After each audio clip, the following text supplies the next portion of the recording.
Welcome to a football show, Thursday edition. His name is Zach Lyons. My name is Braden Gall. Good to have you guys with us today on the show.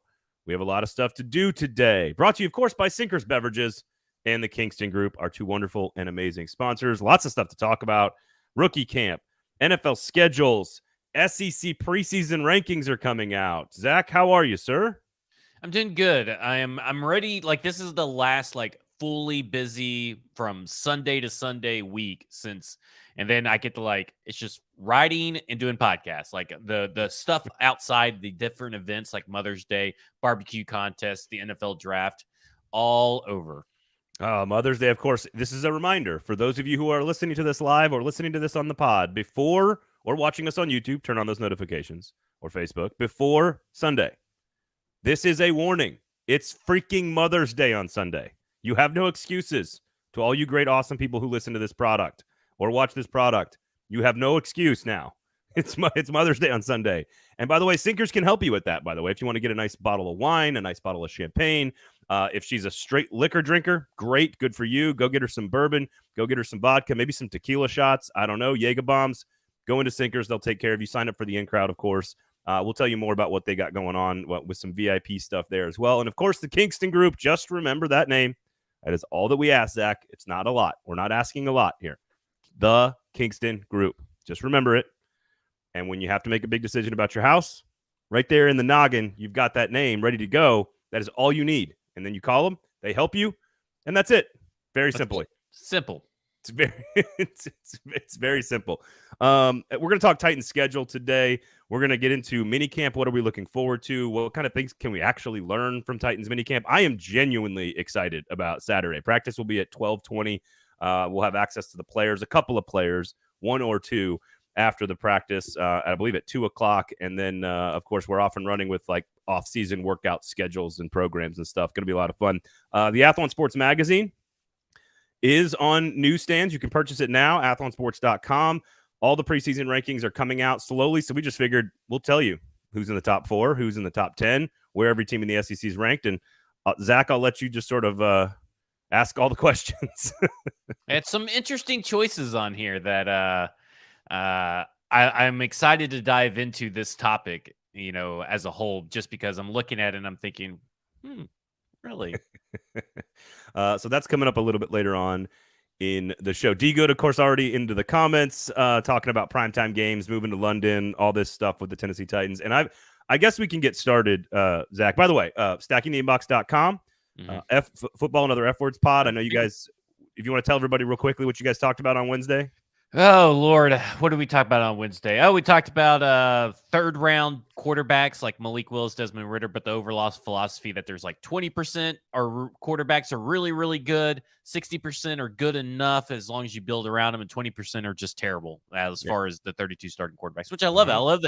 I love this 20-60-20 thing. It's going to make things so much easier for me when I'm talking about, when I'm analyzing the position. I think it's a wonderful way to look at the quarterback position. But we just kind of philosophized all through the podcast, just having little open-ended discussions. And the 20-60-20 thing, just so that those that have not heard you talk about it, is not necessarily about quarterbacks in the third round. It is about the starting 32 in the NFL. So make sure you check that out. Paul Feinbaum, our guest on Lamestream Sports on Friday, so make sure you check out that episode. Talked about the draft lottery in the NHL on the Gold Standard. You got Club and Country coming out, covering the Nashville SC Soccer Club, the Nashville SC Soccer Club coming out, and then of course KJ Jefferson on Fringe Element. So I think that's all the bills we need to pay.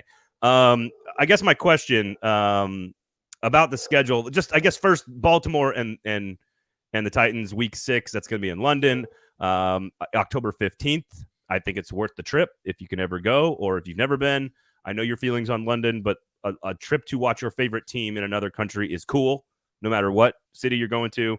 London's easier to get to than some of the other ones in Germany and or Mexico, maybe. So just in general, what'd you think of the home game being moved to London?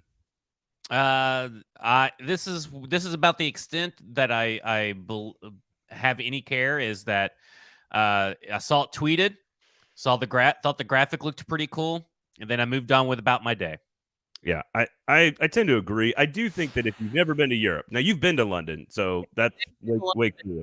Scotland. I mean, I've been to different places, and like it's like I get it. For if you've never been to London, go to London, and I would go again to watch the Titans play.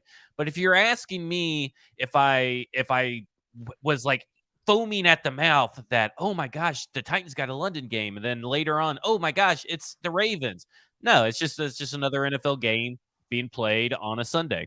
So my favorite thing about this is that there's 5 of them, right? They're going to be played, 3 in London, 2 in Germany. I love the fact that we are going to have 5 8:30 a.m. kickoff times. That's all I care about here in Nashville. I mean, I'm up anyway, so as long as it doesn't right. conflict with the F1, because usually, I watch F1 and then the NFL starts. I mean, I'm up anyway, so like it's like nothing. This changes nothing for me. I know that it can have an effect on the team as far as traveling and all that kind of stuff, but we haven't seen the rest of the schedule, so there's really nothing to get up in arms over. And listen, I get it. A lot of season ticket holders are now going from 9 home games this year to 8 home games this year. Guess what? That saves you money.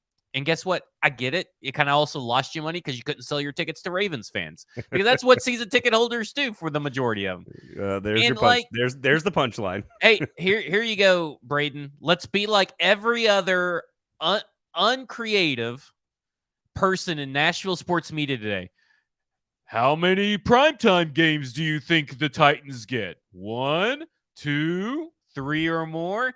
Like, are you guys just all robots?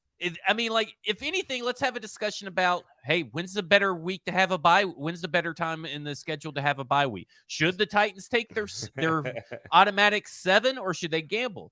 Like, other than that, like, you guys are coming up with the same stupid shit you came up last year. Because guess what? I bet I could go to A to Z Sports and go to their Twitter page and see that same exact top and the same exact poll 2 or 3 times ago. Same thing for the morning shows on everywhere. It's ridiculous. Enragement is engagement. No, let me ask you this. So I didn't engage with them. On a scale of 1 to 5 benders, if you know what I'm talking about, you know what I'm talking about. On a scale of 1 to 5 benders, 1 bender being like the least robotic and 5 benders being the most robotic. I'd like to know how. I'm gonna give you a few takes here, and we'll see how you judge me. So first of all, and this is not some new take, but 5 games in that time slot is clearly the NFL training us as viewers in America to get ready for that time slot to potentially be permanent. You package that with Jacksonville going there for back-to-back games, which I don't believe, correct me if I'm wrong, has never happened before. So now you've got a team you've got 5 games in the same time slot, training viewers in the United States to get up and watch a game at a certain time, set your fantasy lineup, get your bets in. And oh, by the way, we're going to send Jacksonville there back-to-back weeks for an entire week, and they're going to play, I believe, in week 4. I wish they would just keep Jacksonville there. So is this not all just obviously pushing towards a team in London? And frankly, I think the biggest takeaway from the London game should be that it is early in the season. That you are week 6 and not week 10, because they're sending New England and the Colts there to week 10. And they got Miami and Kansas City in week 9 in Germany. I just think it is better to get the long, difficult, tricky travel thing out of the way early in the season, in my opinion. So how robotic are those takes? Oh man. I think the London thing has been around, like a team going to be in Europe, a division going to be in Europe for a while. I mean, I can remember when we first started this, the Football and Other Efforts podcast. I mean, when there was Internet Keith and DJ EJ, I mean, we're talking like early days, and it's us talking about the Jacksonville Jaguars eventually moving to London and being the team that goes to London. I think it's right after Shad Khan. Did he buy into Wimbledon? Is that what he bought into? Wembley. Is it Wembley? Wembley. Yeah, Wembley. He bought into Wembley. And we were connecting the dots because I can remember this Jacksonville Jaguars fan that deleted his account because I hounded him. I just trolled him relentlessly. His name was at Parker Jones 32. I don't think he's back yet, but he's still in hiding. This is what it's moving to, right? It's moving to a European division is going to be over there at some point. I think that's crazy because that's just going to make the schedule even more complicated and more intrusive on fans and everything. Please put Stoney's comment up there. How will Will Levis choosing the jersey number 8 impact the number of primetime games the Titans get this season? That's a pretty good question. I love that PK made up this narrative to put on Twitter. Like he's just lying. I'm a Titans Twitter sewer rat, and I have yet to see any account of note or worth. I haven't seen one account say it, but I haven't seen any account of note or worth say that they did Marcus Mariota wrong by letting Will Levis choose 8. And he puts this up here, and everybody's like, "Who are you talking about?" Like nobody has said this. Like I don't know. Yeah, I haven't. I don't know if maybe he got high or something, and his dog said something to him. But there's only so many numbers. Yeah, from 0 to 99 that you can use, and like 93 of them or whatever are taken up by the time you get to camp. So no, I think it's you know what it is. I think it's appropriate, and this is not a topic we were going to talk about because this is like 4 benders for me. Picking out jersey numbers is something. I think jersey. Listen. These people who say like who have favorite numbers of the jersey. It's not like it's their favorite number, but they love the design of 3 or 33 or something. Get a fucking life. Like, I'm sorry. These people who make a big deal over like certain numbers that certain players choose or how certain numbers look, you should only be using the number to identify the player. You should not be using it to make collages or jerk off to or whatever people may do. Wow. I will say just visually and symbolically, having 77 and 8 go to your top 2 picks at those 2 positions are a clear signal that we are in a new generation, if nothing else. A visual indicator. The same generation. I mean, like they're what, like 6 years younger than them or something? Like, come on. Oh, come on. Stop it. Mariota was in the national championship. Mariota was in the national championship game 9 years ago. That was a long time ago. 10 years ago. 6 years was not that far off from 9 years ago. The point is, it is a new era, whatever word you want to use. You're fucking pissing me off right now. I don't give a shit about numbers, so let's move on. Sounds like you do. Are you done? Yeah. Okay. So going early in the season versus late in the season, I think that I don't know how much it's going to matter because I think it's going to tie directly into the bye week question, which here's the right question for the bye week. Here's my take. And you can tell me again, how robotic is this? Bye weeks don't matter until they do. That is the only way to look at bye weeks. Kind of what the players have said, right? Like bye weeks don't tell you that it doesn't really matter. If you're super injured in week 11, then you need the bye week in week 12. If you're super injured in week 5, then you need the bye week in week 6. Bye weeks don't matter until they do. That's it. There's no other way to look at bye weeks. Because there's no perfect formula, right? I mean, the COVID year in 2020 when they was it 2020 or 2021, they had it early in the season and they still make the playoffs, and like this kind of stuff just you're right. There's no exact formula, so it only really matters when it matters.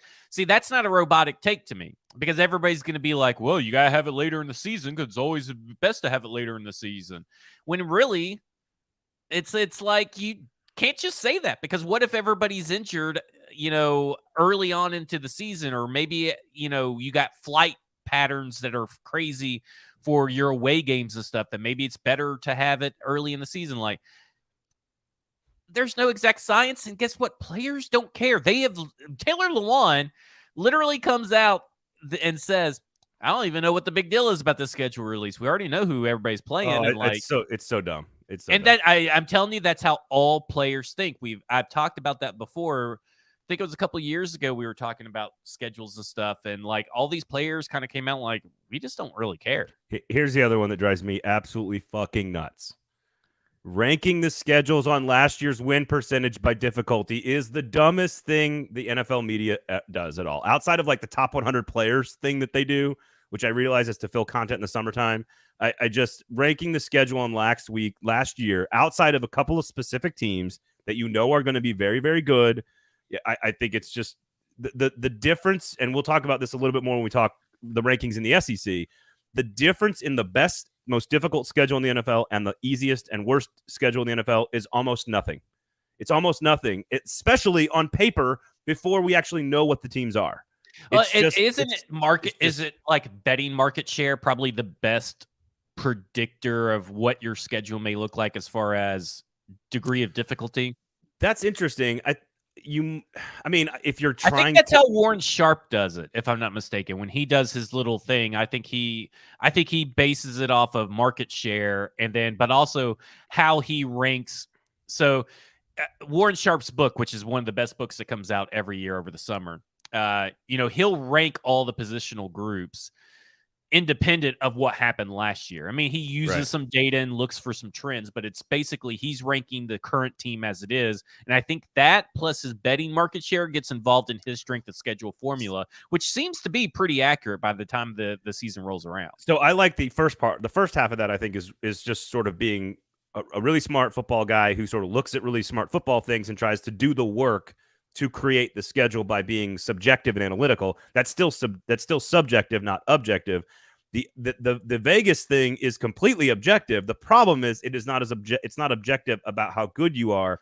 It's objective about how the betting public perceives you to be. So that's the only problem I have with that is like right now, and this will come up again in the college football conversation. Texas A&M is number 4 right now, I think, to win the SEC, or number 5. It's like there's some truth in that. There's some knowledge in there, but it's mostly about trying to split the public opinion on a team, not where do we think you're actually going to fall. It's more about predicting the public perception. I think gamblers understand that, but yeah, I do think there are teams half of the NFL playoffs are different every year. That's it. But you can also look at like someone like the it's kind of like the bye week. Maybe there's no perfect formula, but you look at a team like the Jaguars, they're going to be playing more first place teams than what they played in any of the last few seasons because they won first place in the AFC South. And being that they went 8-9 last year, or 9-8 last year in a second place schedule, their schedule is probably going to be harder this year. So when you look at their schedule, and they did nothing to really improve.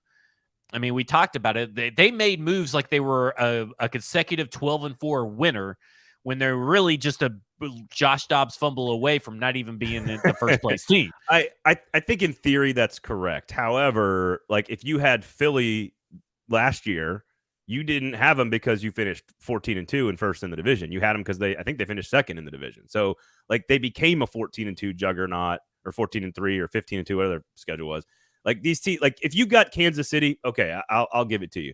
But what happens if Kansas City goes, 14-3 and the Chargers go 14-3 and the Chargers have the tiebreaker and they're the 1 seed and then you get the 2 seed and in theory it's supposed to be easier, but really you're still playing the fucking Chiefs. So I just think like schedules are almost all identical, and trying to say that some team has the easiest path to a championship, like you can look at the division. I think it's better to say. I think it's better to say that when you're looking in like week 10. Yes. You could start seeing, well, the Eagles had a really easy schedule. The Jaguars have had an easy second half schedule. You can look at those teams. The Ravens were having some really easy schedules, even though they were first place teams, because of their division and because of how much. Here's the thing. The AFC is just so much better than the NFC. It's almost like if you're in the AFC, you are going to come away with, I feel like, a little bit easier schedule because you get to play the NFC. And the NFC a little bit harder schedule because they have to play the AFC. What's funny is people are going to say as a fact, so-and-so team has the second toughest schedule in the NFL. It's going to be hard to overcome. When in reality, at the end of the season, that number could almost literally be anywhere between 1 and 32. And that is the problem I have, is you're going to see article after article after article. It's already out there happening now.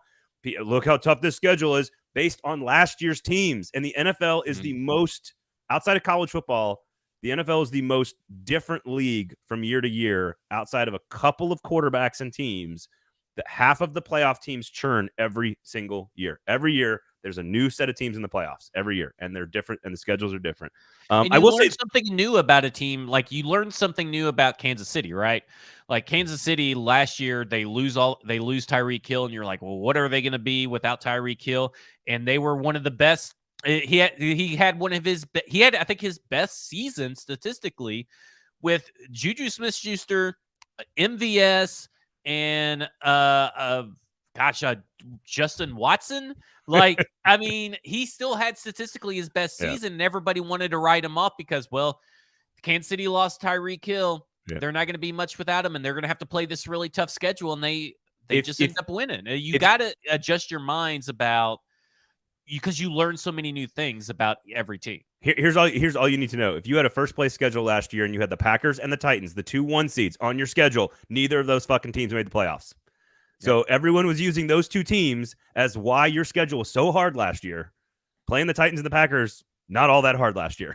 It just is what it is. So I think if you see a list or listen to a show that is touting last year's schedule win percentage as somehow indicative of what a team is going to be this year, turn it off. And same thing with bye weeks. Here's another last take on the London thing, and then we'll move on. I'll mention primetime thing, but it's not about the number of games. I don't care about that. I do think that Jacksonville being there for 2 weeks and allowing their bodies to acclimate to the travel for 2 weeks actually is beneficial. I think but then they come back and they're acclimating again. I think it's maybe beneficial for one game, and it's the second game. Right. It's not beneficial for the first game. Yes, that's what I mean. Is the second game you should be more prepared physically for that environment. And then you come back. I don't know if it's more of an adjustment coming back because you've had an extra time or not. I've never done 1 week studies in London and then 2 week studies in London. I've never done that, so I don't know. My only thing about the primetime thing is just another PSA for Titans fans. Like the amount of coverage you get, the amount of primetime games you get, the amount of talk you get on national talk radio has nothing to do with how good your football team is. Nope. It has nothing to do with it. It has everything to do with being a small fan base that's only been around for 20 years in a mid-market. That's it. The Bears had the worst string back in I think it was 2017, 2018, where they were on primetime all the time and they stunk. But it's Chicago. So Chicago is going to be on primetime. It's like why the Giants and Daniel Jones and Danny Dimes are getting 3 of the first 4 weeks are apparently primetime games. Because guess what? Giants sell, man. Get used to it. There's more people in Manhattan, on the island of Manhattan, that are in the entire state of Tennessee. That's it. It's not people need to know this. These are not football decisions.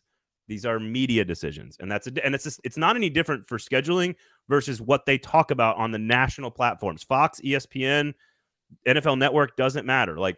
If you want to be talked about, you win, and you win decisively and excitingly. And hopefully you do it for 65 years. Yeah. And then you have a big brand and a large following and history and tradition. That just is what it is. Okay. Let's get into some mini camp here. Before we do, let's tell everybody about Sinkers. So it is, in fact, Mother's Day, Zach. It is. It's Mother's Day. And my wife, this is a story brought to you by Sinkers of how proud I am of my wife.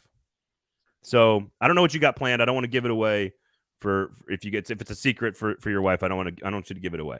Oh, but what do you mean for my wife? Well, you don't do anything for the wife?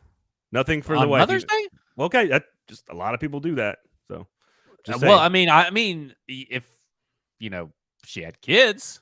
A lot of people buy their wife something on Mother's Day. I'm just saying. I'm buying it for my wife because she is a mother and my mom. Yeah, but that makes sense. Here's what the proposition she was presented with. She gets breakfast in bed on Mother's Day from the kids about 7 a.m. every Sunday on Mother's Day. We're going to Neil Brennan at Zany's on Saturday night, which is he's the co-creator of Dave Chappelle Show, wrote it with Chappelle. Has a really fascinating journey. Go listen to Neil Brennan. He's got 2 Netflix specials. Blocks is spectacular. Go listen to it. So we've got tickets with another couple. We're going on Saturday night. Babysitter. This is another topic altogether. Babysitter's over $100 for a 5 or 6 or 7 hour window. It's like $120. So I went to my wife. I said, honey, I love you very much, and I know you value your breakfast in bed. How much do you value this breakfast in bed on Sunday? Because I can send the kids to my parents' house, and you're not going to get breakfast in bed on Mother's Day. But we're going to save like $120 on a babysitter so we can go have a nice dinner, and we can go to Neil Brennan on Saturday night. And she goes, I can have breakfast in bed on Saturday morning. And I said, that's my girl. There you go. I was so proud of her. I gave her that value prop, and she didn't even hesitate. She was like, Nope. You can feed me on Saturday morning. Send those little buggers to mom and dad's house. Love it. So go to Sinkers, by the way. Great place to get a bottle of something nice for the missus, for the mom, for the wife, for the sister, for the aunt, whoever it is that you're buying for. Go to Sinkers Beverages. Nice chance to go get something nice for them. And then, of course, the Kingston Group, BuildKG.com. Have you seen Blocks on Netflix, by the way? I have not. Oh, if you like Chappelle Show, guys, this is one of the smartest comedians I've ever seen. Go check it out on Netflix. That's a free recommendation for you guys out there. It's a great comedy bit. Okay, minicamp. Titans minicamp. What are we looking forward to here? See just how tall Josh Wiley is? Yeah, I guess. I guess for me, I asked this question to Mike, and he's kind of like, I don't know if we can really learn anything, especially because, all we're probably going to see is like, just shirts and pants and all that kind of stuff.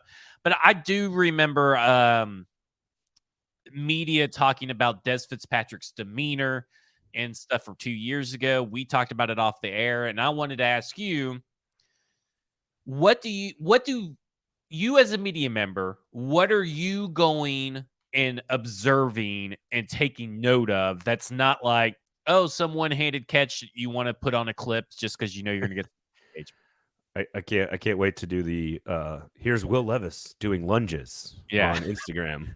Drills.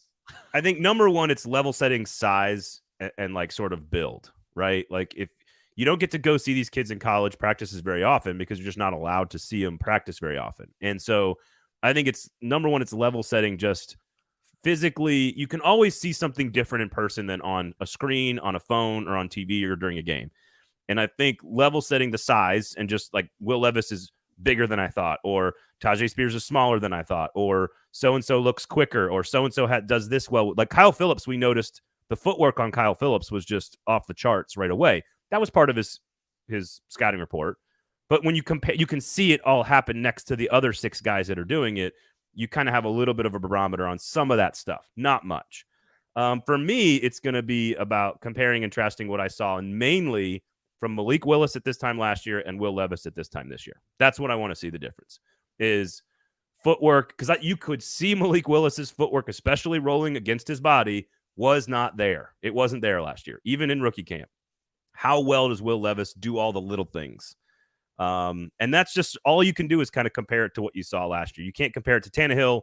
You can't compare it to other rookie quarterbacks. You can't compare it to a defense. You can't compare it to camp.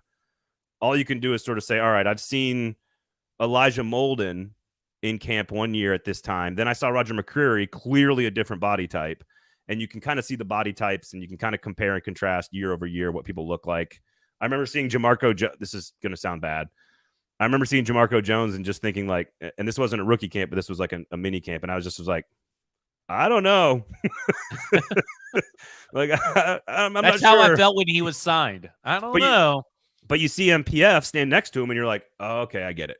That's why he was the number 1 5-star tackle coming out of high school. That's why there's upside and value there. Like you can kind of just see some stuff. But again, it's all just kind of, we're all thirsty as hell. And it's like, we got to learn the tiniest little things about these players. And it's just sort of setting a foundation. Now I'll be interested to see who Mike Vrabel lets talk to the press after the practice. And if it is Will Levis, I don't know if a lot is to be taken of that. I'm assuming it's Peter Skoronski and one more. I would guess Tajay Spears. But if it is Will Levis, does that tell you anything? Do you learn anything that Mike Vrabel has the confidence to throw their second-round quarterback, who's not the starter, out there to talk to the press in his first opportunity? Well, didn't Malik Willis get thrown out there last year? I don't know if it was day 1, but yeah. And Malik Willis did very well, I thought. And yeah, that's another compare and contrast kind of thing. So it'll be interesting. I mean, like just from hearing Will Levis talk, I think you could be, if you're a coach, you could be comfortable throwing that guy out there. And I think that he would give you personality and let it shine through and all that kind of stuff. So, I wouldn't be surprised if it was Will Levis, but I think for sure it's a lock that it's Peter Skoronski. Yes. Unless like the Titans do something where they start him at like left tackle or start him at center or something, then he's probably not coming to talk to you guys. Would you, I'm I'd like to make. I think there's going to be a prediction about some of these these little internet videos that we're going to post, all over about the first, because we can only post videos about stretching and then individual drills. Yeah. I think the main thing on Saturday afternoon that dominates Titans Twitter is how big Will Levis is. I think that he is going to be a ripped up muscle machine that is like 6'4", 230. Like, people are going to be like, holy shit, that dude's big. Yeah. And it's and I think in person that will be like the biggest thing. Like, we knew Will Levis was big, but man, when you're really up close to him, he's big. He's a big boy. Like I'm not a small person, and I'm willing to bet you he is going to make me look very small. So if we're allowed to get anywhere near him, we'll see. We'll see. Otherwise, I don't think you can learn a lot. It's fun to be out there and watch him run around in Titans gear. It's sort of like the number thing. It's like, let's just have some fun with it, enjoy it, and it doesn't really mean much, but we'll see what happens. So you'll be able to see the arm talent. That's for sure. You can always compare. You can always compare arms, footwork, pocket stuff. His touch, because I'm assuming that's going to be the biggest thing for him, is like those short to intermediate routes. Is he just like trying to murder the hands of his wide receiver, like throwing fastballs, like Joe Milton? The other thing is like a Colton Dowell, for example. Just how athletic are you in space? Yeah, like that's one of those things where, like, I've seen Nick Westbrook-Akine so many times in camp that I know what it looks like when he runs a route. I probably can see, like, hey, you know what? I think Dell actually might be more athletic than him, and he might be able to run these exact same routes with a little bit more pace and tempo and explosiveness. That's the kind of stuff you can kind of see, a little bit in rookie camp, but way more so in mini camp and OTAs. So otherwise, anything else you're looking forward to? Nope. All right. Well, let's Sinkers and Kingston group. Love you guys. Let's talk some college football. This is where you get to tell me, you get to ask me a bunch of questions. You got access. Very few people have this list, Zach. Very few people have the preseason Athlon Sports top 25. You've got the top 4, the top 10, where every SEC team is ranked. What do you got for me, big guy? I'm not surprised Georgia's number 1. I mean, obviously they lost a lot last year. They proved to be the best team in college football. I'll be interested to see how their quarterback situation shakes out. But other than that, I'm not surprised Georgia's number 1. I'm very surprised at this top 4 in 2 instances. Not that Alabama's 3. I am surprised that Michigan is 2. And USC is number 4. I am very surprised that USC is in the top 4 after getting spanked by Tulane. Bowl games don't matter. Maybe they should. And then, of course, Michigan has kind of proven that they're top 5 goodish, but they just never could put it all together to be a top tier team. So I'm very surprised at those 2 teams. Why do you got, and maybe you didn't, but why do you all have came to the consensus of, through your votes, that Michigan is deserving of the number 2 spot, while Ohio State is on the outside looking in at number 5? Well, short answer is Michigan whipped that ass 2 years in a row, and they get the game at home this year. That's the short answer. They are better than Ohio State on the field. That's been the case. They've won back-to-back Big Ten championships. They beat C.J. Stroud easily 2 times in a row. The game's at home. And you think that's going to continue? I think it does this year. It does not mean that Ohio Michigan fans would tell you that's probably not going to continue. Sure. I think the 2 best football teams in America are Georgia and Michigan. Wow. On paper. But styles make fights. And I don't think Michigan is anywhere. Like, I think there's a lot of other teams that are more equipped to beat Georgia in a 1-game situation than Michigan. But top to bottom, like, there is no weakness in Michigan's team. Let me throw you some stuff at you here. So, number 1 offensive line in America, Georgia. Number 2, Michigan. Number 1 defensive line in America, Georgia. Number 5, Michigan. Linebackers, number 1 linebackers in America, Georgia. Number 4, Michigan. Defensive backs, number 1 in America, Georgia. Their theme here. Michigan, number 4. There's the number 1 running backs in America, Michigan. There's just nobody. They also have a quarterback who started all of last season. There's just no team that has got fewer weaknesses than Georgia and Michigan. Those are the top 2. And I don't think it was really up for a lot of debate between those 2. Really? Now, 3 through like 9, a lot of debate. But for me personally, Georgia 1, Michigan 2. those are, to me, that was pretty easy, actually. So USC at number 4, you know, I mean, is that just because you guys are predicting that, okay, well, they're obviously going to win the Pac-12 and they're the best in the Pac-12. And if you're really looking at it, you know, if you're the best in the Pac-12, is that better than second best in the Big Ten? Is that kind of how it's going down for you guys? Or do you guys legit think USC is going to make some noise this year and be in the top 4? They were one win from the top 4 last year. So if they win on Friday night in the Pac-12 championship game, they were in the playoff last year. So they were pretty damn close last year, and I think their defense is going to be better. They have the best player in college football running the best scheme in college football. That's a good start. They are loaded on the offensive weaponry. They're pretty good on the offensive line, and they've got a whole new front seven because they went out and got transfer portal guys, 5 stars from everywhere. Their defense is not great. Question? For an offensive system, offensive scheme that you say is the best offensive scheme in college football, to never have won a championship, how can it be the best? There's another half of the game that happens. Lincoln Riley Oklahoma does not recruit defensive players. USC has not been able to yet to recruit defensive players. And just like Lane Kiffin is probably a top 3 or 4 offensive mind, but Ole Miss is not winning any national championships. So it's just more complicated than just being that way. But he's also won, I think, 4 conference titles in 6 years. I think gets his butt blown out when they go into the college football playoffs, you know. Well, getting your ass kicked by, you know, Trevor Lawrence in Clemson or Tua in Alabama or Joe Burrow in LSU, like those are, everyone else got their butt kicked too. So I'm not picking them to win the playoff game. I'm picking them to get to the playoff. At number 4, I'm assuming you intentionally skipped number 3, but we'll get to that in a second. Well, I mean, I said at the beginning of when we started talking about it, I don't really have any quarrels or qualms with Alabama at number 3. I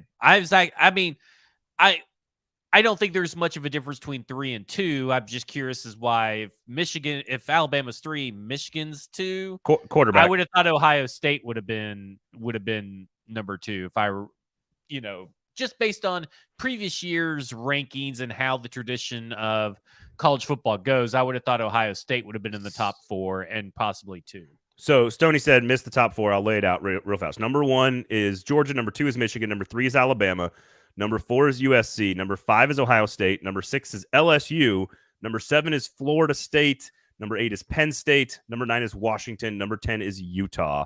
The Pac-12 is very, very good. And the argument against USC is that there are like 7 teams on their schedule that are like top 25 teams. Is the Pac-12 going to be really, really good? Because I mean, I feel like we get told this every year, and then it doesn't ever happen. They're not elite at the top, but they are going to have set, like, Oregon State's a top 25 team, UCLA is a top 25 team, and that does not include Oregon, Washington, or Utah. It is a very good conference. It just doesn't have the elite team at the top like Ohio State or Michigan. Where is Oregon?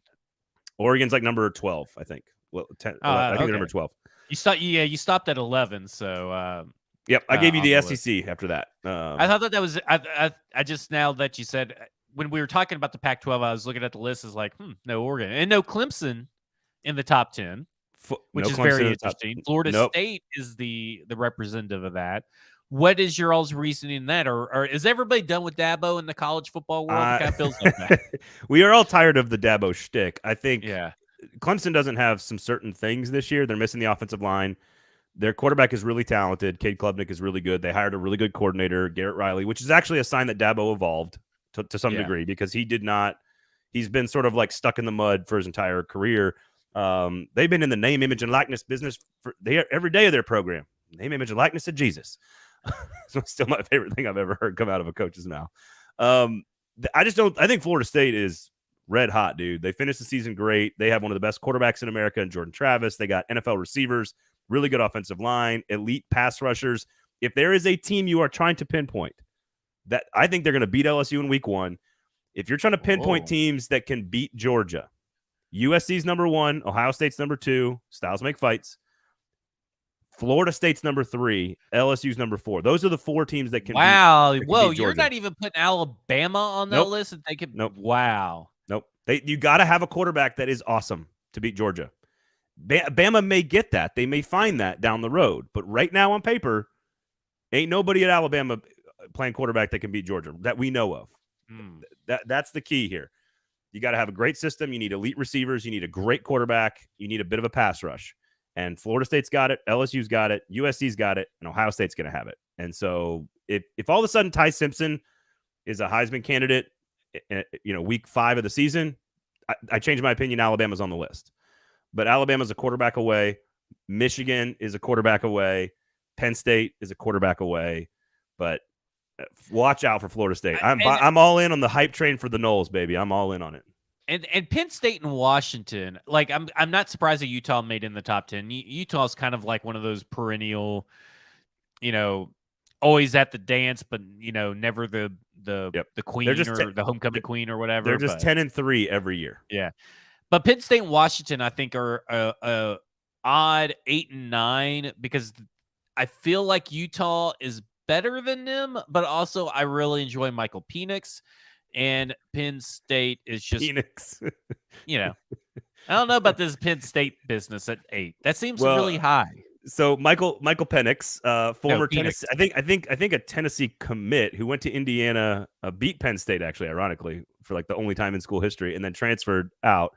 What Washington has is like 3 NFL receivers, a big time play caller in Kalen DeBoer is the head coach, and Penix has now played for years. He's projected by most mock drafts to be a first round pick.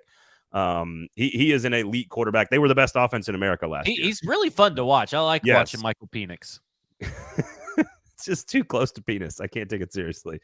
Washington is one of my sneaky favorite teams to like. If you're picking an upset pick to make the playoff, I think Washington's really, really good. Again, the problem with the Pac-12 teams is they're all really, really good.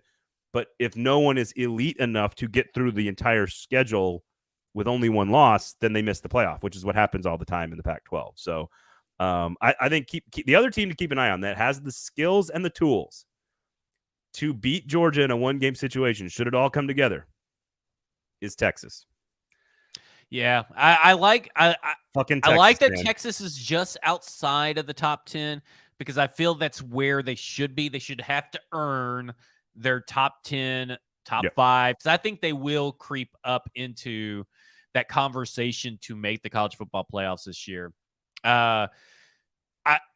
I'm very surprised that they are 5 spots ahead of Oklahoma, but that's like, it looks weird on paper, but in my head, it's like, yeah, that makes sense, right? I mean, like, when you really think about it.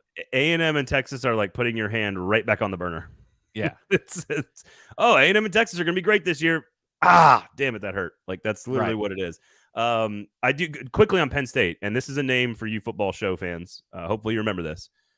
Drew Aller is going to be number 1 overall pick kind of guy at Penn State, quarterback at Penn State.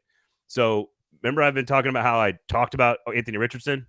Yeah. He was the backup last year behind Sean Clifford, 5-star kid, an absolute moose of a man, like just a monstrosity of a massive human being. Antlers, huge antlers, big hoofs, hard to throw a ball. They have to make him a specialized helmet. Yeah, yes. And this, if they have an elite offensive line, they have an elite defensive line, they have 2 amazing running backs. Like, they are very good, but they need the quarterback to take a huge step. I don't think he's going to do it this year, which is why we pick him at 8. But if you believe in Drew Aller and that sort of number 1 overall type of ability, Penn State could win the Big Ten and be ahead of Michigan and Ohio State at the end of this whole thing. So, but it's all about his development. But that is a player that will be an NFL prospect in 2 years. So keep an eye on Drew Aller, Penn State quarterback, for sure. What else you got for me? Well, I like Texas at 11. I think they're sneaky. It just really depends on what Quinn Sewers is going to do. Tennessee at 15. That seems right. Like, this seems like a different maybe not respect, or different level of SEC this year. It seems like usually in the top 25, you'd have all these guys and they'd be in like the top 15, right? All these teams would be in the top 15, kind of jumbled up there. This year, you have only 3 in the top 10, and then you got 4 in the top 15, and then 5 in the top 20. That seems to be a little bit more spread out. So not everybody is, I guess, chanting SEC, SEC, SEC over at Athlon Sports, which is okay. I mean, that's fine. But I look at that Tennessee, Texas A&M, and Ole Miss make the top 25. And I almost feel like that, maybe some of the, like Tennessee's probably the only one that should have probably made the top 25. Like, I don't really know where to put Texas A&M and Ole Miss. I know that sometimes they're really good, but I just don't know about those guys. So I think the top tier, if you want to call it more than just Georgia, is Georgia, Bama, LSU. They are 1, 3, and 6 in our rankings. Hard to argue with those three not being elite. If you want to say that that's two different tiers, I'm fine with that also. Like Georgia on their own tier, and then Bama and LSU. But let's call that the top tier. The next tier, I could argue, Zach, is like 9 teams deep. This is the deepest the SEC I think has ever been in the middle of the conference. Is that a good thing or a bad thing for top 25 rankings? It's a good thing for Saturday viewership. It's a good thing for those of the teams that win 50-50 games. Yeah. It's not a good thing for your win-loss record, probably. Right? It's great for gambling. It's great for the drama of the season.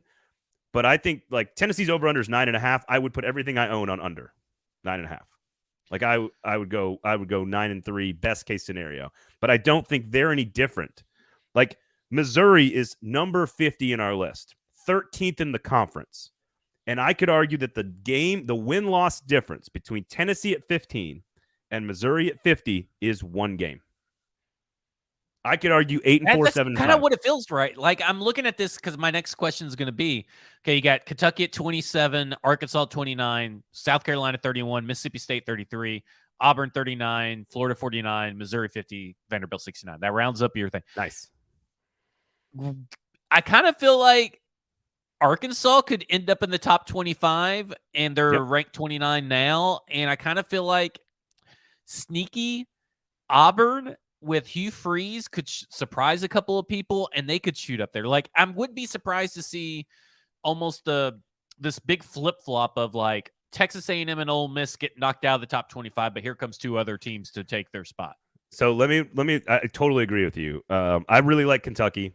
I think we've got Kentucky at 27. I think I would take the over on their win-loss total.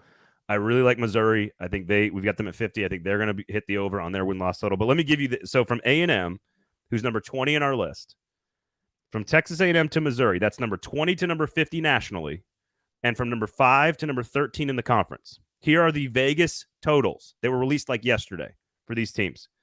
Texas A&M 7.5, Ole Miss 7.5, Kentucky 6.5, Arkansas 7, South Carolina 6.5, Mississippi State 6.5, Auburn 6.5, Florida 5.5, Missouri 6.5.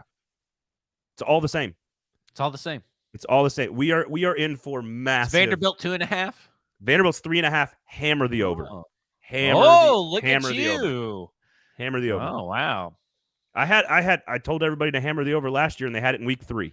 Yep. So, the key is like. Some of these, everyone's happy. This is the other fucking weird thing. Everybody is happy in the SEC, which means somebody's going to be pissed off. Something bad's going to happen. My vote would probably be Mississippi State and Florida would be the 2 that I maybe would go under. I could see South Carolina being a little bit disappointing as well, unless Spencer Rattler finishes it off. Otherwise, I'm with you. I like Arkansas. I like Kentucky. I like Missouri. I think Ole Miss is solid. There's something about KJ Jefferson. It's not just because he was on your Fringe Element show this week, which everybody should go watch.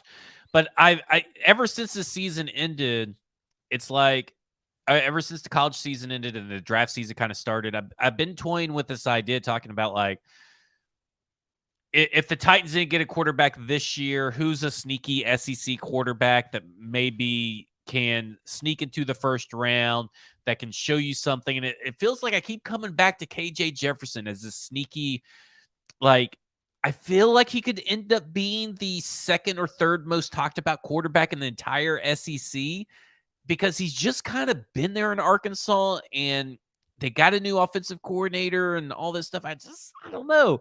There's something about KJ Jefferson that makes me want to root for him.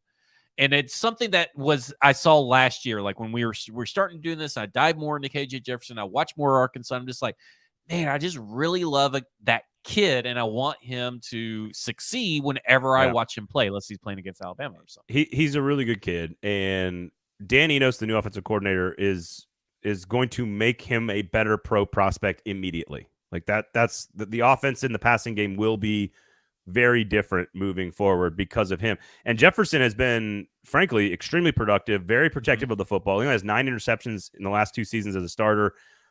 He missed and I asked him about this in the interview. I said, does Sam Pittman want you to like slide more, dude? Because he loves finishing runs because he's like Cam Newton size. And so he wants to finish runs. And that's why he missed the Mississippi State and LSU games last year. Arkansas lost both those games. And now, and I just think he's going to learn. He's really focused on the NFL. Like he wants to be a better prospect. And I think protecting his body and being a better pocket passer are things that he's working on. And he's first team all SEC right now. Like he's the best quarterback in the conference right now. So that's kind of what I think. I mean, I think he's number 2, but I mean, like I could see the argument for the first. He will be first team all SEC at SEC Media Days. He's like first team in Athlon. I mean, because I brought it up when I wrote about the Will Levis situation before he was drafted by the Tennessee Titans and talking about Will Levis as a prospect. I said, do you want to draft? Because at the time, it's like Will Levis is the conversation is he's a top, 5 pick, or if you're draft him at 11. And I'm thinking, wouldn't you rather have KJ Jefferson next year than Will Levis this year? And like, no, that's kind of what I was getting at, because KJ Jefferson's stats are a little bit better. And I don't know. I would take Will Levis. As a pro prospect, I would take Will Levis. As a college quarterback, I would rather root for KJ Jefferson because he's more fun to watch. But you don't think that KJ Jefferson could end up being a better pro prospect at the end of this season? I don't think so. I think he's got a lot of tools that people are going to like, but I think he's got more Hendon Hooker quality of NFL prospect. I think he's more of like if he does everything really, really well, has a great season, could be a early second round pick. I don't think he's gonna. You know how these NFL scouts are, man. They get hooked on like specific traits, and they're just like, that guy can do this. That's why he's better than this guy, And I don't know. Sony asked a good question though. If he's not number 1 all SEC, who's your number 1 quarterback? I mean, like if he probably is, I'm kind of still like when I said that, I'm kind of stuck in like Stetson Bennett still around, and like my head has not adjusted to the new wave of quarterbacks coming in. I think, I would take KJ Jefferson probably over Joe Milton and maybe Brady Cook. No, those okay. We got to get you a magazine. No, I'm saying I would take KJ Jefferson over those guys. Yeah, Brady Cook's probably 12th or 13th in the conference. I would have Joe. Brady Cook is? Yes, I would have Joe Milton probably like 8th or 9th in the conference. Wow, you're really down on Joe Milton. QB2 in our magazine is Will Rogers at Mississippi State, who's going to have. Oh yeah, I forgot that he was there. That's the guy. He's going to own every single passing record in the history of the conference. Yeah. QB3 is Jaden Daniels at LSU. QB4. Yeah, I don't agree with that. I think y'all are overinflating Jaden Daniels. I don't like Jaden Daniels. Devin Leary would be my number 2, but he's number 4 in the conference rankings. Then it is a wide open crapshoot after that. Carson Beck at Georgia. Whoever wins the job at Bama. Connor Wigman at A&M is going to be really, really good. I don't think Joe Milton has proven anything to us. You are not getting Orange Bowl Joe every game. I think that for me, it's that, and maybe this is not the correct way to look at it, is that like he's going to put up a shit ton of numbers. Probably against bad teams, yes. The question is, what does he do against good teams? Yeah. Because Joe Milton is very much like we all make fun of Will Levis for like not knowing how to take a little off the ball, right? Right. Joe Milton is it's so ironic that Tennessee's going to have a very similar quarterback to Will Levis. A monstrosity of a transformer robot playing quarterback who does not know how to throw the football, less than 100 miles an hour. I just don't think Jaden Daniels is that good. Go watch crazy. Go watch the second half of the season. He was extraordinary. He's been very good his entire career. Arizona State all the way to LSU. He's a little tiny for my taste. Like he needs to put on some weight. He's a little thin and he likes to run the ball a little too much, but he's a very good player. And he's been around a long long time. I don't know. I mean, like it's really hard for, and I know this is like this is a poor way to judge quarterbacks. But when I watch your games and you don't excite me throwing the ball, and then you don't have the stats to back it up, like it's really hard for me to say that. Like you say, Jaden Daniels has been good at every stop, but he's been maybe efficient at every stop, but he's not been lighting the world on fire passing the ball. It feels like. Well, but that's because he was their leading rusher last year. Yeah, I mean that's the other part of this. But I don't know. He's 69% passer last year, 17 touchdowns, 3 interceptions, almost 7.5 yards per attempt. That's pretty efficient. They just don't throw the ball. I mean, like he's a pretty efficient player, but he's like, is that the best quarterback? Like as high just because you're efficient? It's like I would have him third. I would have him third team. But I mean, I would certainly have him third team. Yeah. In terms of SEC. But again, he was LSU's leading rusher last year. So like you can't take away that part of his game and just be like, oh, he's not, because like again, that's KJ Jefferson. Same thing with KJ Jefferson. I mean, Jaden Daniels ran for almost 1,000 yards and 11 touchdowns last year on the ground. A little fella. He eat some gumbo, man. And he takes. This is the thing. Like if you're going to be KJ Jefferson size, you can run the ball downhill on some linebackers in the SEC. When you're Jaden Daniels size, you can't do that. So both those guys have to tone it down. This is an interesting quarterback class, I feel like, to look at from an NFL prospect situation, just because there's no real true NFL. Like last year, it was obviously Anthony Richardson, Will Levis, Bryce Young. You got like maybe KJ Jefferson is your closest one, like as a for sure NFL quarterback. Like who's the first round NFL quarterback out of this group? Connor Wigman at A&M, but not next year. All the guys you're talking about are younger. Right. That's what I'm trying to get as. Like there's no. But you can't. But here's the thing: you can't put a guy into the league as 1.1, 1.4, 33rd overall in the second round, a third round pick in Hendon Hooker, and a fourth round pick in Stetson Bennett. That is 5 NFL draft picks in the first 4 rounds from one conference. You cannot take all that. I understand what you're saying. I'm just saying that, like, who is that guy this year? There isn't that guy. I guess KJ Jefferson is the closest guy. I mean, because Will Rogers, we can't. I don't think he's got a ton of NFL upside. I think Devin Leary could be that. Devin Leary could absolutely be that guy at Kentucky. He's going to run Liam Cohen's offense, which is an NFL offense with elite receivers on that team. Kentucky is sneaky good. And Leary's a guy who was extremely efficient at NC State. 35 touchdowns, 5 interceptions at NC State, which is a really good number. So I think he's got he's more of a third round guy too.